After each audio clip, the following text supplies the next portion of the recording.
Hello दोस्तों, आपका बहुत बहुत स्वागत है हमारे इस चैनल पर, जिसमें हम 9 बजे फिजिक्स में ऊष्मा को डिस्कस कर रहे हैं, हीट को, है ना। क्योंकि आपको पता होगा कि किसी भी वस्तु की जो ठंडेपन या गर्मपन की जो गर्माहट होती है, जो उसका जो मान होता है, वही तापमान कहलाता है। तो ऊष्मा एक प्रकार की हमारी ऊर्जा होती है, इसके बारे में हम लोग डिस्कस कर रहे हैं। और जो हमारा ये सीरीज है, हमारा क्वेश्चन थ्रो कॉन्सेप्ट, मतलब प्रश्न के माध्यम से उस सिद्धांत तक पहुंचने की हम लोग बात करेंगे। ठीक है, तो जितने लोग भी वीडियो को पहली बार देख रहे हैं, प्लीज़ आप वीडियो को सब्सक्राइब कर दीजिए, और सभी लोग वीडियो को अपने अपने जहां तक सोशल मीडिया में जुड़े हैं आप लोग शेयर कर दीजिए, ताकि सभी लोग क्लास में प्रॉपर तरीके से आ पाएँ। और जितने लोग डेली क्लास में जुड़ते हैं, आप सबका बहुत बहुत स्वागत है।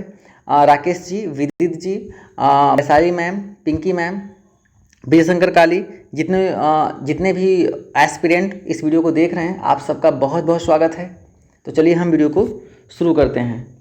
पहला सवाल, और हाँ, ये इसको आप एक टेस्ट को मान करके आप दीजिएगा कि सच में आपको बिना बताए कितने क्वेश्चन आते हैं, है ना। आप जवाब जरूर दिया कीजिए, ठीक है। उसके बाद तो मैं इसका करेक्ट आंसर बताऊंगा ही। तो चलिए हम शुरू करते हैं। पहला सवाल, दूर से चमकते पिंड के तापमान को किस यंत्र से नियंत्रित करते हैं। इम्पॉर्टेंट पॉइंट है कि कोई भी हमारे पास ऑब्जेक्ट है जो कि काफ़ी दूर स्थित है, चमक रहा है, तो उसके तापमान को नियंत्रित करने का मतलब है कैसे हम मेजरमेंट करते हैं, है ना। तो इसका जो करेक्ट आंसर होगा हमारे पास पायरोमीटर, है ना। पायरोमीटर से हम सूर्य का भी तापमान किससे नापते हैं, पायरोमीटर से नापते हैं। एक बात और याद रखना, सूर्य में कौन सी अभिक्रिया होती है, नाभिकीय, है ना, नाभिकीय संलयन होती है। क्या होती है, नाभिकीय संलयन। जबकि एटम बम में क्या होता है, नाभिकीय विखंडन। मैं व्हाट्सएप की भाषा में शॉर्टकट में लिख रहा हूँ, आप समझ जाइएगा, क्योंकि मैं कई बार ये सब प्रश्न दोहरवा चुका हूँ, ठीक।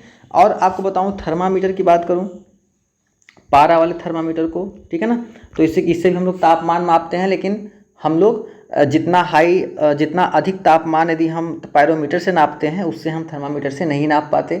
आपने देखा होगा, जब भी आपको बुखार होता होगा तो जो आपका जो तापमान होता है, डॉक्टर थर्मामीटर से ही मापते हैं।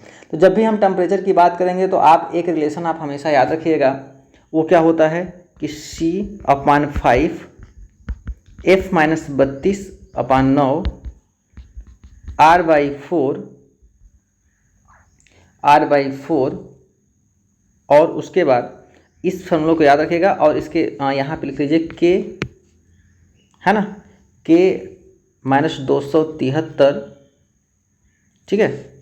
मैं पूरा लिख देता हूँ शॉर्टकट में, देखिए ध्यान से क्या होगा। यहाँ से देखिए, इस फॉर्मूले सी क्या है, सेल्सियस पैमाने पे जो हमारा मेल्टिंग पॉइंट है कितना होता है, 0।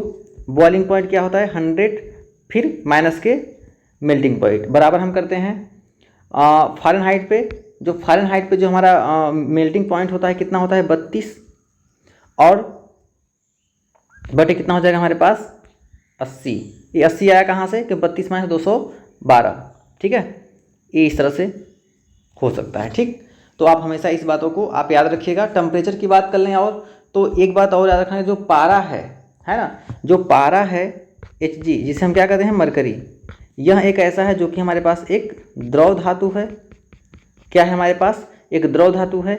इसका जो मेल्टिंग पॉइंट है कितना है, -39 डिग्री सेंटीग्रेड।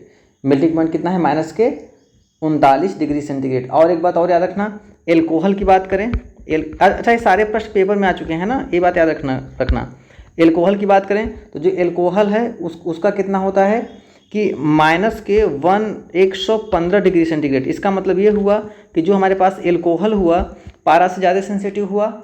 यदि हमारे पास कोई ऐसा बर्फ़ आ जाए जिसका टेम्परेचर -45 है, तो आप थर्मामीटर से इसको माप ही नहीं सकते, ठीक है। या फिर यदि ऐसा कोई टेम्परेचर आ जाए जिसका मेल्टिंग पॉइंट जो गलन है वो -67 डिग्री सेंटीग्रेड है, इसको भी आप थर्मामीटर से नहीं माप सकते, ठीक है। इस बात को आप याद रखना।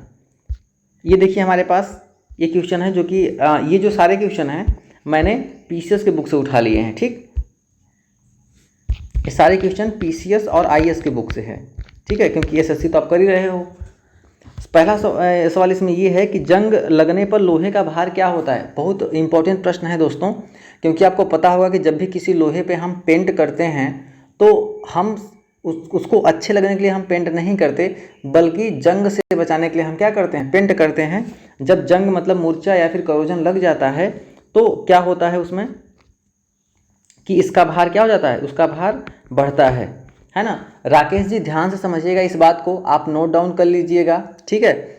मैं इसमें आंसर लगा हुआ PDF इसलिए नहीं देता क्योंकि आप अपने दिमाग से रिवाइज करिए, ठीक है।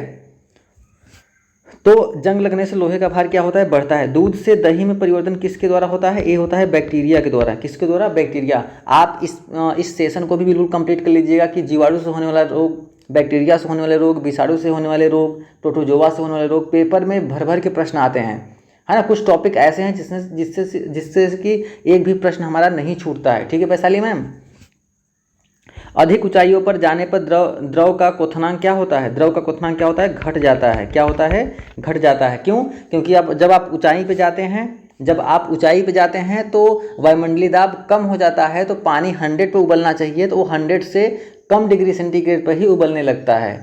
क्लियर हुआ पॉइंट। कुंडली में फेरों की संख्या बढ़ाने पर चुंबकीय क्षेत्र की शक्ति क्या हो जाती है। कुंडली क्या होती है, कुंडली होती है, यदि हमारे पास कोई इस तरह से कोई मतलब कि एक छड़ ले लीजिए, आप कुछ भी ले लीजिए, यदि इस पर आप इस तरह से तार से आपने लपेट दिया, तो इसे हम क्या कहते हैं, कुंडली है। और ये जो घुमा रहे हैं हम, इसे क्या कहते हैं, फेरे। तो कुंडली में फेरों की संख्या बढ़ाने पे इसकी शक्ति क्या हो जाती है, बढ़ने लगती है। क्या लगती है, शक्ति बढ़ती है। तो क्या हो जाएगा इसका आंसर, बढ़ती है। अर्धचालक की चालकता 0 डिग्री केल्विन ताप पर कितना होती है, तो ये होता है, कितना होता है, शून्य होता है। कितना होता है, शून्य। अर्धचालक क्या होते हैं, अर्धचालक वे पदार्थ हैं जो एक नियत तापमान पे, नियत भौतिक के दाब और ताप की अवस्था में वो तो कुचालक होते हैं, लेकिन जैसे ही आप तापमान को बढ़ाने लगते हैं तो क्या होता है, वह एक सुचालक की भांति व्यवहार करने लगते हैं। जैसे सिलिकॉन, जर्मेनियम, ये सब क्या है, जर्मेनियम क्या है, एक अर्धचालक है। एक बात और याद रखना, जैसे आप जिस स्विच को आप दबा रहे हो, ये बैकेलाइट का बना हुआ है। अच्छा, बैकेलाइट का क्यों, एक बात और याद रखना कि जो हमारा प्लास्टिक होता है, प्लास्टिक 2 तरह से होता है, एक थर्मोप्लास्टिक और एक थर्मोसेटिंग प्लास्टिक। एक बात याद रखना, है ना। चलो यहाँ मैं फ्रेश पेज यहाँ बता देता हूँ। जो हमारा प्लास्टिक होता है, एक सेकेंड, यहाँ पे जो प्लास्टिक होता है, प्लास्टिक वो 2 प्रकार का होता है। एक थर्मोप्लास्टिक, है ना, दूसरा क्या होता है, थर्मोसेटिंग प्लास्टिक। पूछा जाता है कि थर्मोप्लास्टिक क्या है और थर्मोसेटिंग प्लास्टिक क्या है। थर्मोप्लास्टिक वो प्लास्टिक होते हैं जिसे ताप देने पर वो सिकुड़ने लगते हैं और लास्ट में जलने लगते हैं। जैसे आपकी जो कुरकुरे की जो पन्नी आती है, जिसमें आप जाते हो शाम को सब्जी लेने, वो जो पन्नी आती है, साथ ही साथ में आपके जो पंजाबी तड़का जो नमकीन आता है, उसमें की जो मतलब जो भी पन्नी होती है, सिंगल जो पन्नी होती है जिससे ताप लगने पर सिकुड़ने लगे, वो थर्मोप्लास्टिक है। थर्मोसेटिंग प्लास्टिक क्या होता है, वो प्लास्टिक होता है जिसमें ताप लगने पे वो क्या होता है, कठोर हो जाता है, और ताप बढ़ाओगे और टेम्परेचर हीट करोगे तो क्या हो जाएगा, जल जाएगा। जैसे बैकेलाइट, बहुत ज़्यादा पूछा था है, बैकेलाइट। ये कहाँ लगा रहता है, आपका जो प्रेस करने का जो प्रेस है ना, प्रेस का जो हैंडल लगा होता है वो भी एक बैकेलाइट का लगा होता है, ठीक है। और जो स्विच बोर्ड लगे हैं, जितने भी आपके चाहे हेवल्स के लगे हों, कोई भी स्विच बोर्ड यदि आप जिसमें रह रहे हैं, वो बोर्ड्स का जो बटन है वो भी किसमें कौन से मटेरियल के बने होते हैं, बैकेलाइट के, ठीक है ना। जो प्लग हो गए ये सब, ठीक। तो चलिए आगे चलते हैं। ये सवाल 0 केल्विन किसके बराबर होता है, ठीक है। 0 केल्विन किसके बराबर होता है, हमने आपको 4 पैमाने पढ़ा रखे हैं, 4 पैमाने, ठीक है। गलतियां मत कर देना। ये मान लो हमारा मेल्टिंग पॉइंट है, ये हमारे पास बॉइलिंग पॉइंट है। मान लो ये सेंटीग्रेड हो गया, र्यूमर हो गया, फ़ारेनहाइट हो गया, केल्विन हो गया। ये 4 वैज्ञानिकों ने अपने अपने टेम्परेचर के मान दिए। इन चारों वैज्ञानिकों के जो स्केल थे, इन स्केल का जो मेल्टिंग पॉइंट और बॉइलिंग पॉइंट याद रखना। जैसे सेल्सियस का होता है 0 डिग्री पे पानी जमता है, उबलता कितने पे, 100 पे। र्यूमर की बात करें तो 0 र्यूमर, और उबलेगा कितने पे, 80 र्यूमर पे। फ़ारेनहाइट की बात करें तो 32 फ़ारेनहाइट पे, और 212 फ़ारेनहाइट पे पानी उबलेगा। केल्विन की बात करें तो 273.15, और उबलेगा कितने पे, 373.15 केल्विन। आई होप यहाँ तक क्लियर हुआ। तो 0 केल्विन बराबर कितना हो जाएगा, -273 डिग्री सेंटीग्रेड। कई बार पेपर में पूछा जा चुका है। ऑप्शन नंबर बी क्या होगा, इसका करेक्ट आंसर होगा। आई होप यहाँ तक क्लियर हुआ, सबको क्लियर हो गया ना। बताओ पिंकी मैम, आगे चलें। राकेश जी बताइए, क्या लिंक कर पा रहे हो आप, ये देखो ठीक है।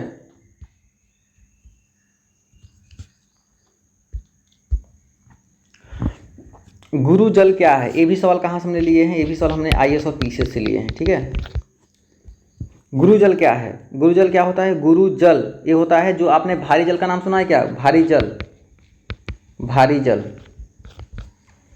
D2O है ना, D2O। तो ये क्या होता है, ऑक्सीजन प्लस हैवी हाइड्रोजन, यही ऑप्शन में दिया था, ऑक्सीजन प्लस हैवी हाइड्रोजन का जो मिश्रण होता है वही क्या कहलाता है, गुरुजल। गुरुजल को आप एक नाम और जानते हैं, एक नाम से जानते हैं, क्या है वो, भारी जल। तो गुरुजल भारी जल क्या होता है, एक ही होता है। दूध किसका घटिया स्रोत है, यही वर्ड बिल्कुल आया था पीसीएस में। ठीक है, घटिया स्रोत इन द सेंस कि दूध में कौन सा विटामिन नहीं पाया जाता, तो कहोगे सर विटामिन सी नहीं पाया जाता है ना। विटामिन सी का सबसे अच्छा स्रोत क्या है, आंवला है। विटामिन ए का गाजर। ठीक है, और यहीं पे आप तुरंत याद कर लो कि सारे विटामिन के रासायनिक नाम, तो याद रखना, रथ पर एक टॉफी है, एक ट्रिक याद रखना।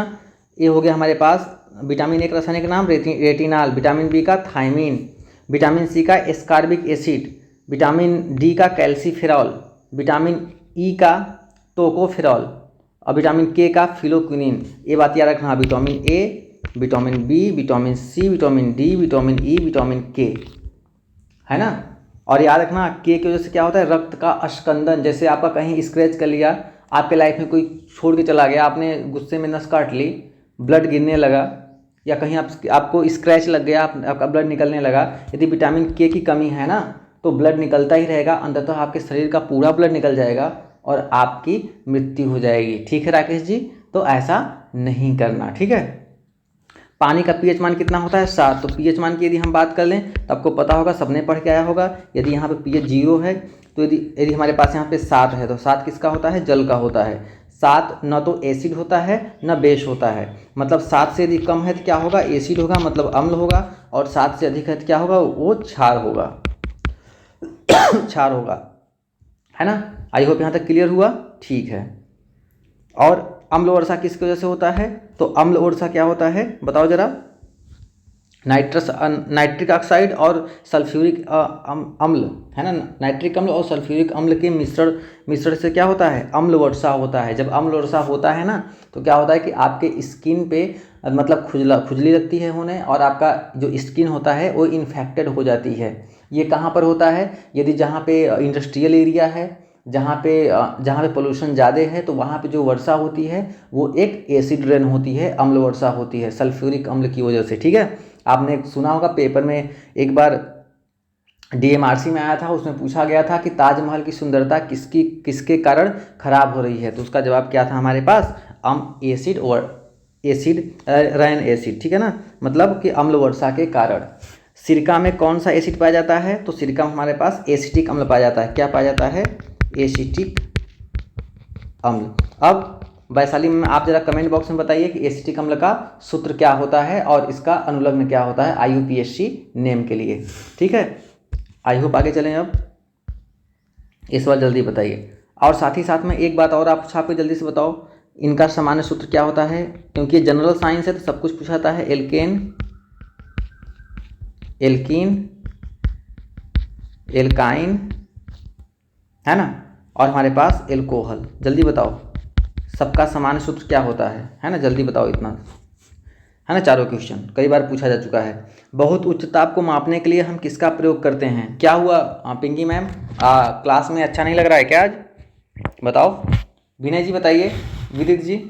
और हाँ, क्लास इसलिए भी मतलब बाइलिंगुअल नहीं हो पाती क्योंकि जो सब्जेक्ट हैं उसमें बाइलिंगुअल है ही नहीं, तो एक बहुत मेजर पोर्शन खर्च हो जाता है टाइम का। तो हम लोग कोशिश करते हैं कि बाइलिंगुअल रखने के लिए, लेकिन अब चूँकि सर्विस भी करना होता है और यूपीएससी का क्लास भी लेनी होती है तो थोड़ा सा टाइम डिले है। नो डाउट आपको जल्द ही बाइलिंगुअल क्लासेस मिलेंगी, और जो बाइलिंगुअल क्लासेस जहाँ पे जो बुक है वो क्वेश्चन बहुत आसान लगते हैं, इसीलिए हम उसको नहीं रखते हैं इसमें। ठीक है, तो इसका जो करेक्ट आंसर होगा हमारे पास बहुत उच्च ताप, तो पारा तो मतलब पारा वाला तो होगा नहीं, प्लेटिनम रेजिस्टेंस से भी नहीं होगा, ऑप्शन नंबर सी क्या होगा, बिल्कुल से करेक्ट हो जाएगा। ठीक है, और पहली बात तो बहुत कम बच्चे इस सेशन को देखते भी हैं। अब मुझे नहीं पता क्यों, क्योंकि अब पता नहीं क्यों मेरे सब लोग कम देखते हैं, हो सकता है बच्चों की पहुंच इस चैनल तक नहीं है, तो आप ही लोग वो जरिया हैं जिनके माध्यम से क्लास बहुत बच्चों तक पहुंच सकती है, आप लोग चाहें तो। अदरवाइज कोई दिक्कत नहीं है, ऐसा मेरा इस क्लास को इस पे यूट्यूब पे पढ़ाने का, मेरा पैसे कमाने का कोई वो जरिया नहीं है, ना ही एक पैसे मुझे अब तक मिले हैं, इतनी भी क्लास हुई है। हाँ, बच्चों का हेल्प ज़रूर हुआ है, तो इसलिए आप ही को फ़ायदा होगा, ठीक है। तो आप शेयर कर दिया कीजिए। एल्केन का सूत्र क्या होता है? एल्केन का सूत्र होता है CH2N प्लस का 2, ठीक है ना। एल्किन क्या होता है? CnH2n। एल्काइन क्या होता है? CnH2n माइनस के 2। हमको मालूम है कि आपको ये सब कुछ पता है, लेकिन एक बार आपको गो थ्रू होना है। CnH2n प्लस 1O, ठीक है ना, ये होता है हमारे पास एल्कोहल। आगे चलें, है ना। जो आप लोग साइंस बैकग्राउंड के हैं तो आपको ये सब सारी चीज़ें पता होंगी। ये बताओ इसमें से आपको कितनी चीज़ें पता है, ठीक। तो बार बार आपकी अच्छा लगता है वीडियो तो आप शेयर किया कीजिए, नहीं अच्छा लगता है तो प्लीज़ क्लास को स्किप कर दीजिए, क्योंकि आपको जहाँ अच्छा लगता है वहाँ पढ़ाई कीजिए।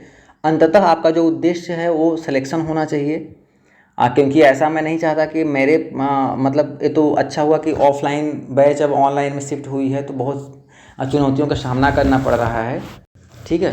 तो ऑफलाइन बैच ज़्यादा सही रहता, तो मुझे भी लगता है कि मेरे लिए वही सही है। ऑनलाइन मुझे खुद नहीं समझ में आता कि हाँ किस तरह से थंबनेल लगाएं, किस तरह से इसको टाइटल रखें कि बच्चों तक पहुँचे, समझ नहीं आता। तो जल्दी ऑफलाइन ही मैं फिर से पढ़ाना शुरू कर दूँगा यहाँ पे। चलिए, परम ताप क्या है? परम ताप वो ताप है जिसपे सारे अणुओं की जो गतिज ऊर्जा होती है वो शून्य हो जाती है। आई होप वैशाली मैम याद रखिएगा, परम शून्य ताप वह ताप होता है जिसमें सभी अणुओं की जो गतिज ऊर्जा होती है वो शून्य हो जाती है ना। आप कहोगे सर परम शून्य ताप होता क्या है? तो 0 केल्विन को हम क्या कहते हैं? 0 केल्विन को हम परम शून्य ताप कहते हैं। इसका मान कितना होता है? या फिर -273 डिग्री सेंटीग्रेड, है ना। आपको एक चीज़ जो मैंने और बताया था कि ट्रिपल पॉइंट क्या होता है? ट्रिपल पॉइंट वो पॉइंट होता है जहाँ पे हमारे पास सॉलिड, लिक्विड, गैस तीनों फेज क्या करते हैं? एग्जिस्ट करते हैं, है ना। इसका मतलब triple point is a point eight which solid, liquid, gas 3 phase exist together, ठीक है, तीनों एक साथ एग्जिस्ट करते हैं, है ना। What is the temperature at this point? तो जगह पॉइंट का 0 degree centigrade. If you talking about in kelvin, so we can write down 273.15 kelvin plus के 0.01, it means we can write down 273.16। ये भी बहुत सारे क्वेश्चन में पूछा जा चुका है, बहुत सारे एग्जाम में पूछा जा चुका है कि त्रिक बिंदु पानी के लिए कितना होता है। वहाँ पे 0.01 डिग्री सेंटीग्रेड नहीं देगा तो ये भी दे सकता है, तो ये भी बात याद रखना, और दिया भी है, ठीक है। आगे चलें, तो एक बात और याद रखना कि परम शून्य ताप हो गया। एक्स किरणों की खोज किसने की थी? रांटजन ने। किसने? रांटजन ने। मेरे राइट हैंड का एक्सीडेंट हुआ था, मेरे राइट हैंड में चोट आई थी, बस याद रखना। तो उसका मैंने एक्सरे करवाया कन्फर्मेशन के लिए, ठीक है। पराबैंगनी किरणों की खोज किसने की थी? पराबैंगनी किरणों की खोज रीटर ने की थी। किसने? रीटर ने। और पराबैंगनी कहाँ पाया जाता है? अरे तस्मीन याद रखना, तस्मीन, है ना। Troposphere, stratosphere, mesosphere, ionosphere, exosphere, ठीक है ना। तो समताप मंडल में पराबैंगनी ओजोन परत पाई जाती है, जो कि हमारी पराबैंगनी अल्ट्रावायलेट, कौन सा? यूवी रेज, अल्ट्रावायलेट किरणों से रक्षा करती है। और कौन सी किरणें बहुत ज़्यादा हानिकारक होती हैं? तो UVB, ये बात आप याद रखना, ठीक है। और दृश्य प्रकाश की खोज किसने की? दृश्य प्रकाश वो प्रकाश होता है, ठीक है। दृश्य प्रकाश वो प्रकाश होता है जिससे हमें वस्तुएं दिखाई पड़ती हैं। यदि आप इस स्क्रीन को यहाँ पे आप हरा देख पा रहे हो, यहाँ पे ब्लू दिख पा रहे हो, तो इसका मतलब कि आपके आँखों में दृश्य प्रकाश है। जब भी आपका मेडिकल होता है तो ये रंग वर्धनता, कलर विजन चेक जरूर किया जाता है, क्या आपकी आँखें रंग पहचान पा रही हैं कि नहीं, है ना। और कितना मज़े की बात है कि आप कितना भी रंग पहचान लो, लेकिन आप किसी इंसान का रंग नहीं पहचान सकते मेरे दोस्त, कि वो कितने रंगों में बना हुआ है। एक इंसान एक चेहरे के पीछे कई सारे चेहरे लगा रखा है, पता नहीं आपको कौन सा चेहरा देखने को मिल जाए, ठीक है, विचार करिएगा। राधे राधे। चलिए आगे। औरत किरणों की खोज किसने की थी? तो इसका जवाब होगा हमारे पास विलियम हर्शेल ने। क्या होगा? विलियम हर्शेल ने। राकेश, अब आप दिल पे लग गई क्या बातें ये, ठीक है। जब भी दिल की बात आती है आप लोग मतलब मायूस हो जाते हो। चलो कोई नहीं, इस पे भी एक दिन चर्चा लगेगी, है ना, इस पे भी हम चर्चा करेंगे, इससे भी क्लास लगेगी। आप कमेंट बॉक्स करना कि क्या दिक्कत है आपको। निम्नतम तापमान किसके द्वारा नापा जाता है? बहुत इंपॉर्टेंट पॉइंट है, निम्नतम तापमान किसके द्वारा मापा जाता है। देखो, जब भी आप किसी वस्तु को छूते हो तो वो उसमें गर्माहट होती है, ठंडेपन होती है। लेकिन मेरा जवाब ये है, पिंकी मैम, वैशाली मैम, विजय शंकर काले और जितने लोग जुड़े हैं आप सबसे, राकेश विधि, सबसे क्लास मेरा एक चीज़ वो है कि हमारे पास 2 बॉक्स है मेरे लाल, 2 बॉक्स है, मैं बना देता हूँ, है ना। ये अच्छा, ये आप छोटा बड़ा मत समझ लेना ना, आप ये दोनों बराबर हैं। ये बताओ आप, ए है और बी है, ये हमारे पास किसका है, ए बी है, ये हमारे पास एक थाली है, किसका है, थाली है, ठंडी का दिन है, ये थाली है, और हमारे पास ये थाली है और ये हमारे पास लकड़ी है, ये थाली है और ये लकड़ी है। तो आपसे सवाल ये बना है ना, ये पूछा था सवाल हमारे पास सीधे IAS में पूछा गया था, और ये जब इस सेल का हमने इंटरव्यू दिया था तो वहाँ भी ये प्रश्न पूछा गया था, क्योंकि हीट से रिलेटेड था सवाल। ये था, ये थाली है, लकड़ी है, ठंडी का दिन है, कौन सा दिन है, ठंडी का दिन है।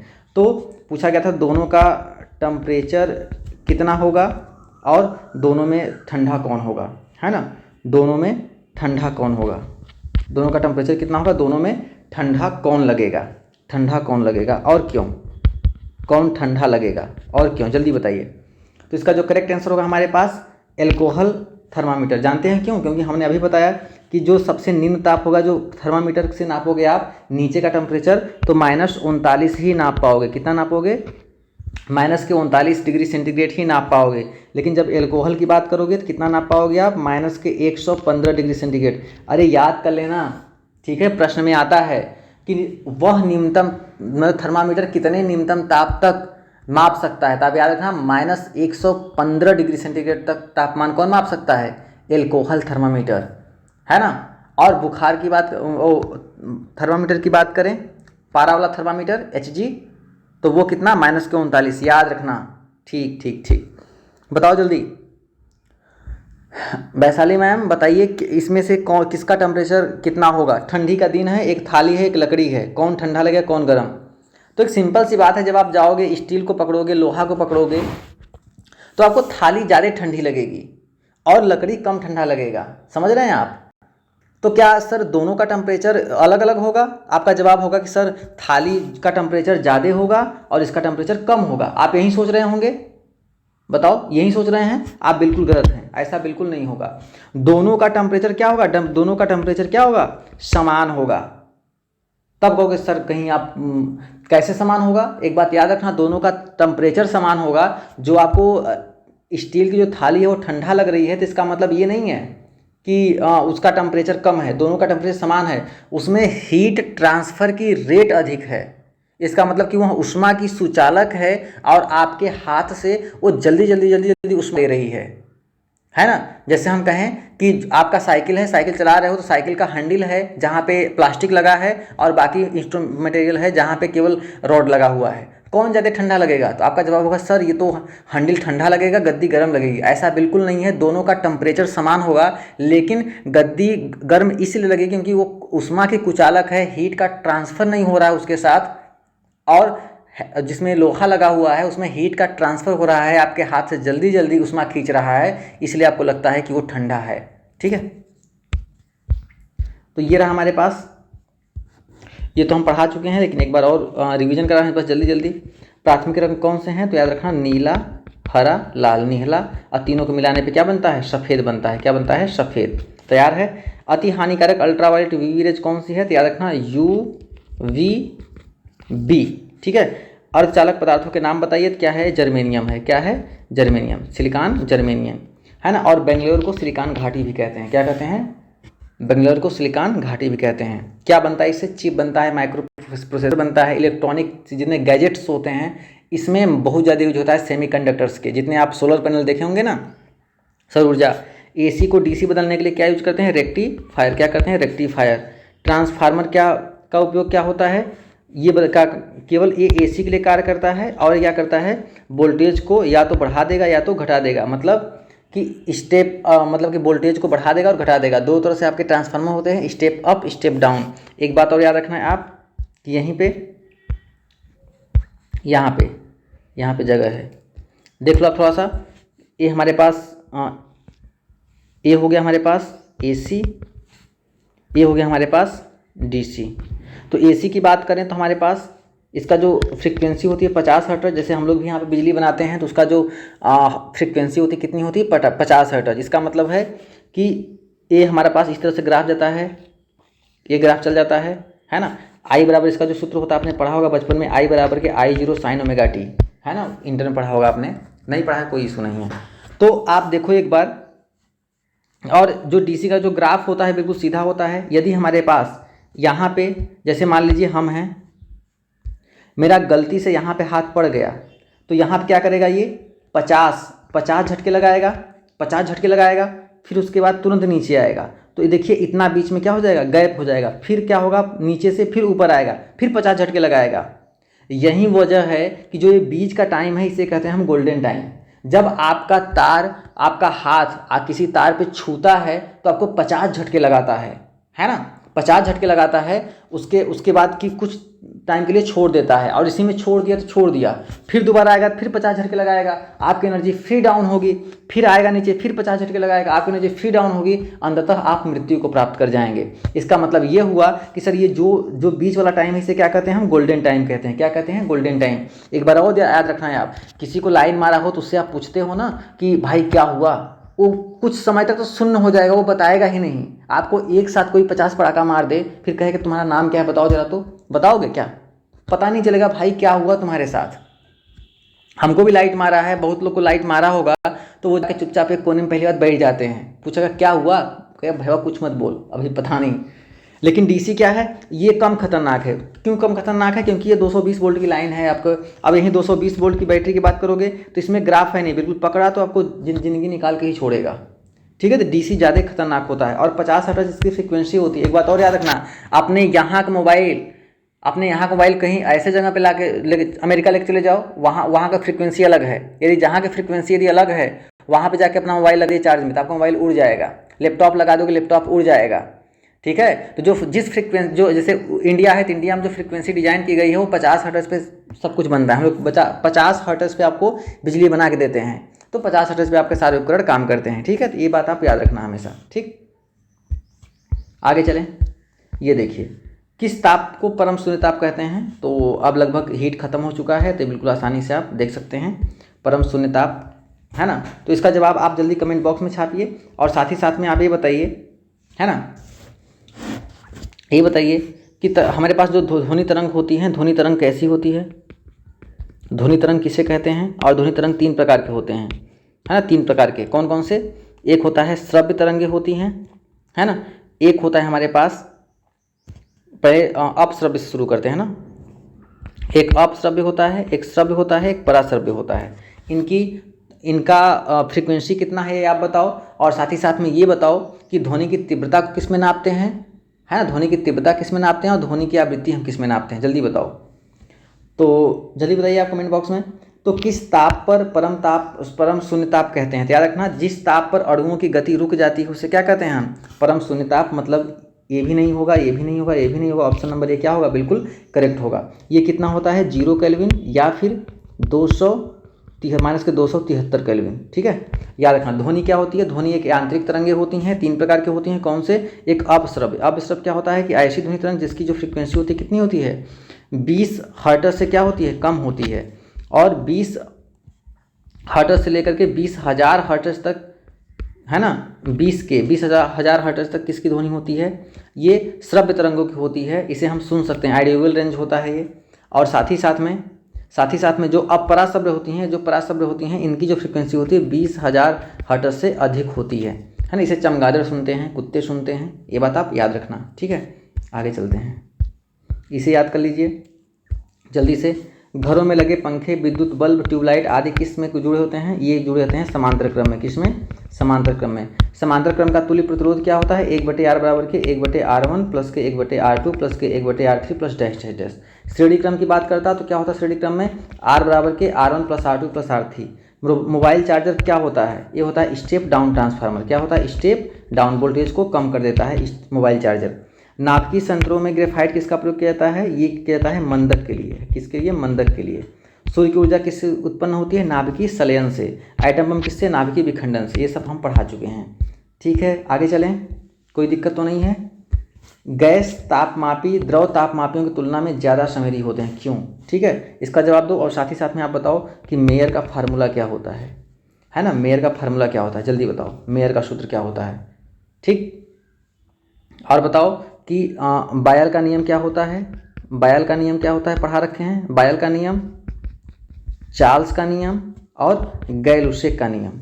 गै लुसेक का नियम, इन तीनों में कौन कौन सी राशि नियत होती है? बताओ, इनमें कौन कौन सी राशि नियत होती है, जल्दी बताओ, पेपर में पूछा गया है ना? आप लोग जल्दी बताइए। तो इसका जो करेक्ट आंसर होगा हमारे पास, गैस तापमापी में द्रव तापमापी की तुलना में ज़्यादा संवेदी इसलिए होते हैं क्योंकि प्रसार गुणांक अधिक होता है। हल्के होते हैं नहीं, विशिष्ट ऊष्मा कम होती है, ऐसा भी नहीं है, ये भी नहीं है, प्रसार गुणांक अधिक होते हैं। मेयर का सूत्र क्या होता है? Cp माइनस के Cv इक्वल टू क्या होता है? R होता है। एक बात और हमेशा याद रखना कि Cp always greater than Cv, ये बात भी याद रखना। बायल के नियम में Bt क्या नियतांक होता है? ताप नियतांक होता है। और चार्ल्स के नियम में क्या नियतांक होता है? चार्ल्स के नियम हमारे पास प्रेशर मतलब दाब नियत होता है। गैलुसेक के नियम हमारे पास आयतन नियत होता है। यहाँ तक क्लियर हुआ? ठीक। एक दिन से कहोगे सर बहुत ज़्यादा हो रहा है, एक दिन से नहीं याद आएगा, आप डेली पढ़ो तब जाके आएगा, समझ रहे हैं? अगला हमारे पास है, जल्दी बताइए, इंद्रधनुष के मध्य में कौन सा रंग है? जल्दी बताओ, ये लिखा है तुरंत, युग, इधर से 3 छोड़ो, 3 इधर से, क्या आएगा? ग्रीन। तो क्या हो जाएगा हमारे पास? हरा। मध्य में कौन सा रंग होता है? हरा। सौर भट्टी में कौन सा दर्पण प्रयोग किया जाता है? तो याद रखना कौन सा? अवतल, है ना? अवतल दाढ़ी बनाने के लिए, अवतल नाक कान की गला की चेक करने के लिए अवतल। निकट दृष्टि दोष याद रखना दूना, क्या होता है? दूना। दूर दृष्टि दोष के लिए उत्तल, निकट के लिए अवतल, इसके लिए क्या हो जाएगा? अवतल। जब बर्फ पिघलता है तो उसका आयतन क्या होता है? उसका आयतन क्या होता है? पहले घटता है फिर बढ़ता है। सोनार क्या है? Sonar sound navigation and raining, sound navigation and raining, जो जहाज डूब गई हैं, जो पानी के अंदर किसी वस्तु का पता लगाने के लिए हम क्या यूज करते हैं? सोनार। रडार क्या होता है? जल्दी बताओ कमेंट बॉक्स में। जब किसी पदार्थ में ताप परिवर्तन के दौरान ऊष्मा संग्रहित होती है तो उस ऊर्जा किस रूप में संग्रहित होती है? जल्दी बताओ। और साथ ही साथ में आप बताओ कि स्थितिज ऊर्जा का सूत्र क्या होता है? स्थितिज ऊर्जा, इसका सूत्र क्या होता है? जल्दी बताओ। और गतिज ऊर्जा का बताओ, गतिज ऊर्जा, ठीक है, इसका भी सूत्र आप बताइए। ठीक, और एक बात और बताइए कि यदि किसी पानी को रोक के रखे हैं तो हमारे पास कौन सी ऊर्जा है, और पानी चल रहा है तो कौन सी ऊर्जा है? जल्दी बताओ। किसी पदार्थ में ताप परिवर्तन और के दौरान संग्रहित ऊष्मा ऊर्जा किस में संग्रहित होती है? ये होती है गतिज ऊर्जा में। गतिज ऊर्जा क्या होता है? Kinetic energy half mv²। आप दौड़ रहे हैं, इसका मतलब कि आपके अंदर क्या है? गतिज ऊर्जा है, मूवमेंट हुआ है, गतिज ऊर्जा है। मतलब m क्या है? मॉस, और v क्या है हमारे पास? वेलोसिटी। ठीक है, अब सवाल मेरा ये है, चलो स्थितिज ऊर्जा क्या होती है? mgh, मतलब mgh, m क्या है हमारे पास? द्रव्यमान, g क्या है? गुरुत्वीय त्वरण, और h क्या है हमारे पास? हाइट। लेकिन सवाल मेरा अभी भी विजय शंकर काली जी से है। आप बताइए, आप ये बताइए कि हमारे पास एक है ट्रक, है ना, एक है ट्रक, और एक है हमारे पास बाइक। बाइक मतलब समझते हैं कि नहीं? चलिए, इसकी जो स्पीड है इसकी भी 40 किमी पर आवर है, इसकी भी स्पीड 40 किमी पर आवर है। दोनों एकदम बिल्कुल जा रहे हैं, ठीक है, और दोनों ब्रेक लगाते हैं, तो दोनों एक साथ ब्रेक लगाते हैं। कौन सबसे पहले रुकेगा? कौन सबसे पहले रुकेगा और किसमें ऊर्जा ज़्यादा खर्च होगी रोकने के लिए? जल्दी बताइए, किसमें कौन सबसे पहले रुकेगा और किसमें सबसे ज़्यादा ऊर्जा खर्च होगी इसको रोकने के लिए? ठीक है, जल्दी बताइए कमेंट बॉक्स में। प्रश्न पूछा जा चुका है, चलो ये तो हमने बता दिया है, ये चलते हैं। ठीक 0 डिग्री सेल्सियस पर कटोरे में रखे बर्फ के पानी का में क्या परिवर्तन आएगा? एक कटोरी है हमारे पास, ये कटोरी है, यहाँ पे पानी भी है ना, यहाँ पे पानी भी है और ये बर्फ़ भी है। बर्फ़ के को हम दूसरे कलर से लेते हैं, ये लो, ये बर्फ़ भी है, ये बर्फ़ के टुकड़े हैं, और दोनों का टेम्परेचर कितना है? 0 डिग्री सेंटीग्रेड है। तो क्या परिवर्तन आएगा? जल्दी बताओ भाई। जब दोनों 0 डिग्री है तो आपने देखा होगा कि जब टेम्परेचर का डिफरेंस है ही नहीं, जब तापमान का डिफरेंस है ही नहीं, तो क्या परिवर्तन आएगा? कुछ नहीं आएगा। जैसे मान लो जी हम कहते हैं कि ऐसा है, पिंकी की पानी में का जो टेम्परेचर है 15 डिग्री सेंटीग्रेड है, और राकेश जी जो हमारे पास जो बर्फ़ है, बर्फ़ 0 पे है, तब तो आप कहते कि सर पानी का टेम्परेचर ज़्यादा है, बर्फ़ का कम है, मतलब बर्फ पिघलेगा, लेकिन ऐसा यहाँ पे कोई नहीं है, जिसका मतलब इसका जो करेक्ट आंसर होगा हमारे पास कोई परिवर्तन नहीं होगा। आई होप यहाँ तक क्लियर हुआ, यहाँ तक क्लियर हुआ, ठीक है। तो ये रहा हमारे पास विद्युत बल्ब के अंदर कौन सी गैस भरी जाती है, तो उसमें विद्युत बल्ब को सबसे पहले निर्वात किया जाता है। तो इसका जो आंसर होगा हमारे पास क्या, इनर्ट गैसेज। क्या कौन सी गैसेज, नोबेल गैस है, इनर्ट गैस है, या शून्य समूह की गैस है, ऐसे भी कह सकते हैं। निर्वात भरा जाता है, ऐसे कह लीजिए आप। फ्यूज का तार का सिद्धांत क्या होता है, फ्यूज तार होता है हमारे पास ऊष्मीय प्रभाव का सिद्धांत। इसका मतलब क्या है कि उष्मा के प्रभाव से, गर्मी के प्रभाव से क्या होगा, वो तार गल जाएगा। ठीक है, आपके बोर्ड में फ्यूज लगा होता है, यदि लाइट करंट तेजी से आ गया तो क्या होगा, फ्यूज तार क्या हो जाता है, गल जाता है, और आपके घर की वायरिंग बच जाती है। टीवी, फ्रिज, कूलर जितने होते हैं सब कुछ बच जाता है।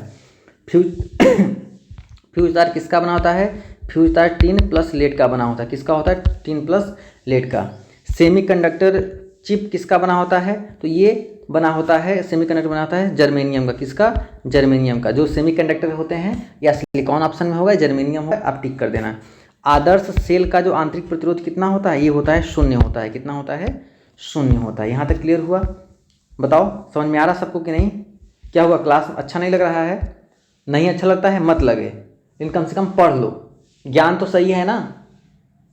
अब नहीं अच्छा लग रहा है तो इसका मतलब क्या करें हम, आपके काम की चीज़ें हैं, आप यहीं इसमें भी मतलब टेस्ट ढूंढते रहोगे ना, तो फिर मतलब यहाँ वहाँ घूमते रह जाओगे साल भर 2 साल, तो आपका तैयारी का जो इंसिडेंट है ना वो मतलब बढ़ता ही चला जाएगा। आप जरा सोचो ना कि सबके घर वालों ने टाइम दिया होगा, बस बेटा 2 साल 3 साल ले लो, साल भर ले लो, नहीं हुआ तो फिर सोच लेना। हम लोग खुद थे, बस 2 महीने पापा, 2 महीने पापा, 6 महीने पापा बोल बोल के 4 साल बिता दिए। तो डेडिकेशन है तो फिर है ना। अब डेडिकेशन ही नहीं है, एंजॉय नहीं करना है आपको। पढ़ना किसको अच्छा लगता है, किसी को नहीं अच्छा लगता, लेकिन आप किसी को, जिसको अच्छा लगता है वो कहीं ना कहीं मतलब ठीक है। तो आदत बनाइए। आर्द्रता नापने मापने का उपकरण क्या है, आर्द्रता मतलब क्या होता है, नमी होता है ना। आर्द्रता किस में नापते हैं हम, बताओ। ये नापते हैं हम थर्मामीटर में नहीं, एनेमोमीटर में क्या नापते हैं, वायु की गति एवं दिशा, वायु की गति एवं दिशा मापते हैं। थर्मामीटर से ताप मापते हैं। क्या हो जाएगा हमारे पास, ऑप्शन नंबर सी स्लिप। आपको सर यहाँ पे जो आर्द्रता आया था आपने उसका नाम नहीं लिया जो आप हमेशा बताते हैं। क्या बताते हैं आर्द्रता, हाइग्रोमीटर। हाइग्रोमीटर इसी को ये बोल है ना, इसी का मॉडिफाइड वर्जन है। और हाइड्रोमीटर बोलेगा तो हाइड्रोमीटर स्पेसिफिक डेंसिटी, विशिष्ट घनत्व। ठीक, ये लो इसे जल्दी से कर लेते हैं। भारत का प्रथम परमाणु संयंत्र कौन सा है, तारापुर। पहला आदमी जिसने चांद पर कदम रखा कौन सा, नील आर्मस्ट्रांग। हिंग्स बोसान क्या है, हिंग बोसान क्या है, ये गार्ड पार्टिकल है, ईश्वरीय शक्ति। धूप के चश्मे की पावर क्या होती है, बड़ा वाला 0। लेंस की क्षमता क्या होती है, डायोप्टर। ठीक है, ये लो। भाप के इंजन में उबलते पानी का तापमान अधिक होता है, क्यों। भाप का इंजन, आप ये बताओ कि भाप के इंजन को बनाया किसने था, जल्दी बताओ। ठीक है, जल्दी बताओ। पानी में घुले पदार्थों की वजह से, इसका करेक्ट आंसर होगा हमारे पास जेम्स वाट। जेम्स वाट ने भाप के इंजन को बनाया। ठीक है, बॉयलर के अंदर निम्न दाब, बॉयलर के अंदर उच्च दाब, इसका होगा ऑप्शन नंबर सी बिल्कुल से करेक्ट होगा। बॉयलर क्या होता है, boiler is a device which can produce continuous throw rate steam. What is the steam, steam it is a energy which has the very high pressure and very high temperature, है ना।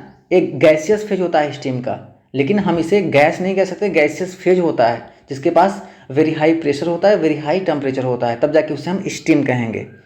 ठीक है, और हमने बताया था गैस और वाष्प और गैस में क्या अंतर है। यदि कोई द्रव है, द्रव को आपने पिघला के स्टीम बना दिया, वाष्प बना दिया, तो जब वो गैसियस स्टेज में आएगा तब उसे आप क्या कहते हो, उसे आप वाष्प कहते हो। लेकिन कमरे के ताप पे 25 से 30 डिग्री सेंटीग्रेड पे जो गैसीय अवस्था में है उसे आप गैस कहते हो। जैसे इस समय ऑक्सीजन क्या है, गैस है, कार्बन डाइऑक्साइड गैस है, नाइट्रोजन गैस है। ठीक, आगे चलते हैं। ये हो गया है। जल का त्रिबिंदु कितना होता है ना, याद रखना। जल मतलब इसमें त्रिबिंदु पे क्या होता है, सॉलिड, लिक्विड और गैस क्या होता है, तीनों फेज एग्जिस्ट करते हैं। और एक होता है क्रिटिकल पॉइंट। क्रिटिकल पॉइंट क्या होता है, क्रिटिकल पॉइंट वो पॉइंट होता है जहाँ पर थोड़ा सा दाब बढ़ाने पर सीधे पानी बर्फ वाष्प में बदल जाएगा। वो क्या होता है, क्रिटिकल पॉइंट। अब क्रिटिकल पॉइंट का जो प्रेशर होता है कितना होता है हमारे पास, 221 बार जनरली, है ना। और टेम्परेचर कितना होता है, 373 के, ठीक है। तो ये बातें आप केल्विन में होता है, याद रखना।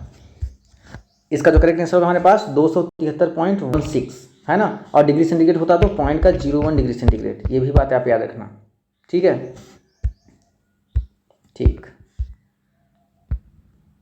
और यहीं पे एक चीज़ और याद रखना कि एक ग्राफ याद रखना हमारे हमेशा, ये वाला ग्राफ, ठीक है ना। ये 4 डिग्री सेंटीग्रेड है, ये 0 डिग्री सेंटीग्रेड है ना। ये आयतन है। जब कोई बर्फ़ से, है ना, आइस से पानी जब होता है, तो जब जैसे कोई बर्फ़ पिघलता है तो पहले आयतन क्या होगा इसका, घटेगा। जब घटेगा, जब आपको पता होगा जो एम बराबर क्या होता है, रो भी होता है, रो भी, तो रो बराबर एम बटे भी। जब आयतन घटेगा तो द्रव्यमान क्या होगा, बताओ, द्रव्यमान क्या होगा, बढ़ेगा, है ना। जब आयतन क्या होगा, आयतन घटेगा तो रो घनत्व बढ़ेगा। ये देखो पहले क्या होता है, पहले हमारे पास ये इसका आयतन क्या होता है, घटता है 4 डिग्री पे, तो 4 डिग्री पे इसका घनत्व क्या होता है, सबसे मैक्सिमम होता है, प्रश्न में बता चुके हैं। जैसे 4 डिग्री के बाद क्या होता है, इसका आयतन बढ़ने लगता है और टेम्परेचर भी बढ़ने लगता है, ठीक। ये बात आप याद रखना। रेखीय प्रसार गुणांक क्षेत्रीय प्रसार गुणांक में संबंध क्या होता है, मतलब एल्फा बीटा गामा में संबंध क्या होता है, 1:2:3। विभव और विद्युत धारा में खींचा गया ग्राफ क्या होता है, स्ट्रेट लाइन, मतलब कि सरल रेखा होता है ओम के नियम से। 2 अश्व शक्ति में क्या होता है, 2 गुरुत्व हम कितना कर लेंगे, 746 वाट कर लेंगे। राकेट प्रक्षेपण न्यूटन का तीसरा नियम। कोणीय वेग और रेखीय वेग में संबंध v बराबर के r ओमेगा, ये सब कर चुके हैं आप, ठीक।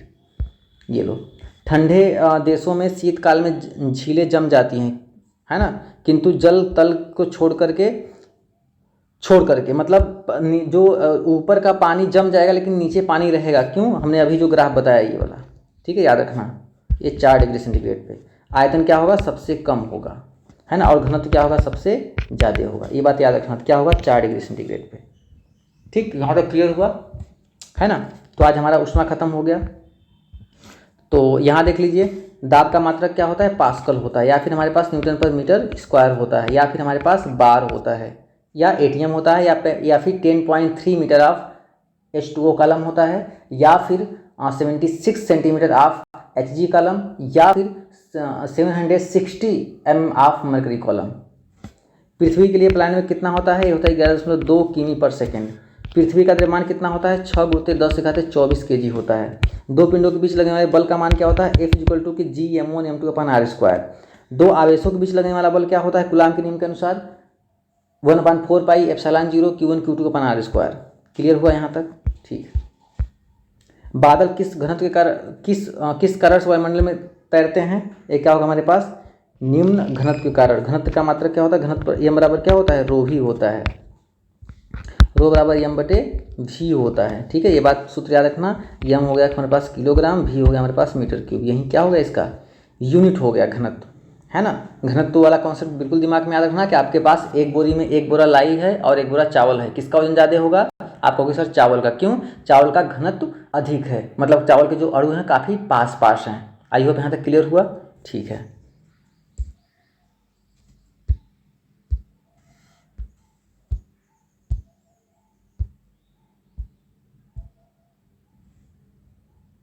तो हमारे पास इसको भी रिवीजन कर लीजिए कि जब लिफ्ट ऊपर की ओर जाती है तो लिफ्ट में स्थित भार क्या होता है, जैसे कोई व्यक्ति लिफ्ट में बैठा है, लिफ्ट ऊपर की तरफ जा रही है तो उसका भार क्या होगा, उसमें कमी प्रतीत आएगी।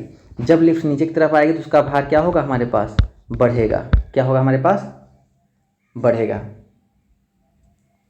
ठीक। जी का मान क्या होता है, जी का मान अधिकतम कहाँ होता है, ये ध्रुवों पे होता है। ध्रुव मान क्या होता है, इसका अधिकतम होता है। न्यूनतम कहाँ होता है, ये विषुवत रेखा पे, या फिर हमारे पास पोल मतलब कि भूमध्य रेखा पर। कहाँ पे, भूमध्य रेखा पे या ध्रुवों विषुवत रेखा पे। पृथ्वी की सतह से ऊपर या नीचे जाने पर जी का मान क्या होगा, कम होगा। जी का मान क्या होगा, हमारे साथ कम होगा, ये बात आप याद रखना। इस सवाल को कर लीजिए, ठंडे प्रदेश में अत्यधिक ठंड के समय में पाइप फट जाती है। आपने देखा होगा कि ठंडे समय में अत्यधिक ठंड जब पड़ने लगती है पाइप क्या होती है, फट जाती है पाइप, है ना। पाइप में पानी जा रहा होता है, फट जाती है, क्यों, आपको पता होगा जब पानी हमारे पास, जब पानी बर्फ़ में जमता है तो एक बार जरा देखो क्या होगा, ये हमारे पास क्या है, ये आयतन है। तो जैसे पानी ये 4 डिग्री सेंटीग्रेड पे जब 0 डिग्री पे आएगा तो आयतन क्या होगा, आयतन बढ़ेगा। जब आयतन बढ़ेगा तो यहाँ क्या लगेगा, फोर्स लगेगा ऊपर की तरफ, और जब ऊपर की तरफ फोर्स लगेगा तो पाइप क्या हो जाएगी, फट जाएगी। मतलब पाइप के सिकुड़ने की वजह से, हिमकृत होने से फैलता है। ऑप्शन नंबर ए क्या होगा, इसका करेक्ट आंसर होगा। और ये हमारे पास देख लीजिए, विद्युत मोटर और विद्युत जनरेटर में कौन सा नियम लगता है, तो याद रखना एक ही नियम है, गंगाराम मांगेलाल। जनरेटर में राइट हैंड फ्लेमिंग का दाहिने हाथ का नियम, मोटर में फ्लेमिंग के बाएं हाथ का नियम। क्षेत्रफल को आधा कर दें तो आप कितने गुना बढ़ जाएगा, तो P इक्वल टू क्या होता है, F/A। लेकिन क्षेत्रफल को आपने आधा कर दिया तो 2 नीचे है, 2 ऊपर चला जाएगा, क्या हो जाएगा 2 टाइम्स ऑफ F/A, मतलब कि 2 गुना बढ़ जाएगा।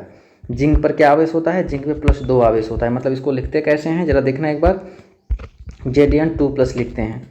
कैथोड की प्रकृति कैसे होती है, कैथोड हमारे पास नेगेटिव होता है, एनोड हमारे पास पॉजिटिव होता है, दोनों को मिला के हम क्या कहते हैं, इलेक्ट्रोड कहते हैं। बल्क बीमा क्या होती है, Mlt/-2 होती है। क्या आप यहाँ तक समझ में आई बातें, ठीक है, यहाँ तक आई। चलिए ये हमारे पास आज का आखिरी सवाल है, इसको आप जल्दी बताइए। जल होगा, ठीक है, ये जलवा नहीं होगा। अब आपके चेहरे मुस्कान आ गया, क्या जलवा, ये जल है भाई मेरे, ये जल है ना, राकेश जी मजाक नहीं, ठीक है, ये जल है, चुपचाप से पढ़ाई करो। जल वाष्पीकृत नहीं होता क्यों, ठीक है, जल्दी बताइए। आपने देखा होगा ना, कभी कभी क्या होता है कि जैसे बादल हैं, आपके बारिश हो रही है, जैसे हमारे पास यहाँ पे चिंटू खड़ा है ना। अब बारिश हुई है और क्या है, चारों तरफ नमी है ना, ये नमी है, बादल नमी है, लेकिन चिंटू का जो पसीना है ना, पसीना बह रहा है, पसीना, हवा चल रहा है, मौसम ठंडा है तो भी पसीना बह रहा है। चिंटू कंफ्यूज कि जब बारिश हो गई, मौसम ठंडा हो गया, फिर भी पसीना क्यों निकल रहा है। इसका मतलब जो ह्यूमिडिटी होती है वो क्या होती है, वो 100% हो जाती है। जब आर्द्रता 100% हो गई तो आपके पसीने का वाष्पीकरण होगा ही नहीं, ठीक है, इसलिए आपका पसीना निकलना शुरू हो जाता है ना। तो आज के लिए बस इतना ही। आई होप आपको सेशन बहुत पसंद आया होगा।